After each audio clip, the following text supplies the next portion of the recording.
Et nous sommes à présent en direct avec Karine Meaux. Bonsoir et merci d'être avec nous. Vous êtes responsable du département urgence de la Fondation de France, fondation qui accompagne depuis un an ces populations sinistrées. D'abord, Karine Meaux, dans quelles conditions vivent les personnes dont les habitations n'ont pas été reconstruites ?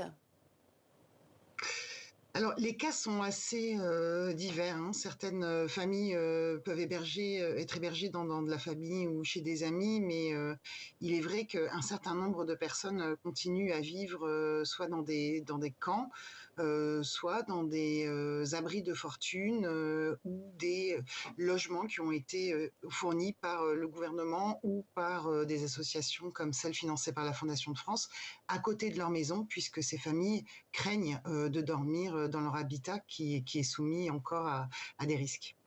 La Fondation de France souhaite aujourd'hui mettre la priorité sur la reconstruction des bâtiments collectifs plutôt que privés. Pour quelles raisons ?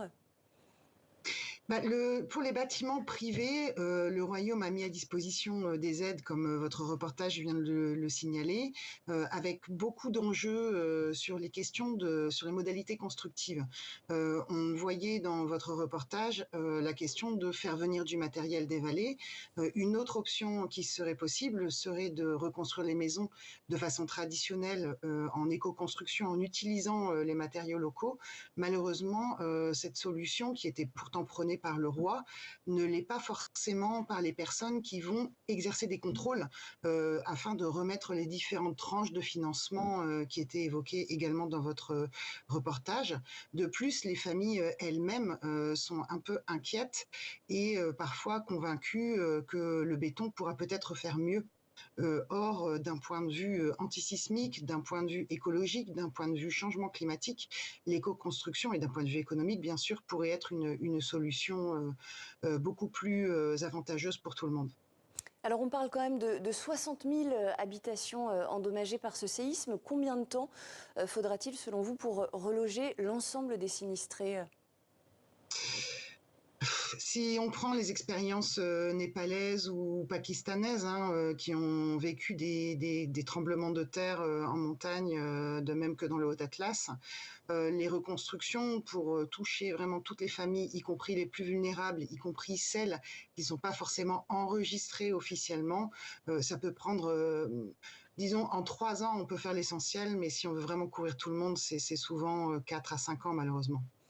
Karine Meaux, un mot plus spécifiquement sur les individus et le volet psychologique. Ce séisme, il a été, on l'imagine, extrêmement traumatisant pour les survivants et notamment pour les enfants. Comment est-ce que vous accompagnez justement toutes les personnes qui souffrent aujourd'hui de troubles post-traumatiques ? Alors, la Fondation de France était présente en appui à des associations marocaines avant le séisme, et notamment des associations qui travaillaient justement avec ce public d'enfants et de jeunes et qui avaient des psychologues compétents en leur sein.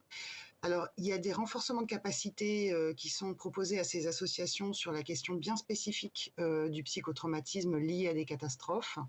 Et elles accueillent aujourd'hui des femmes, des enfants, des jeunes pour les aider à exprimer ces traumatismes, d'autant que des secousses sont encore ressenties dans la région, ce qui n'aide pas forcément au relèvement psychologique. Merci beaucoup Karine Meaux, responsable du département urgence de la Fondation de France. Merci d'avoir répondu à nos questions.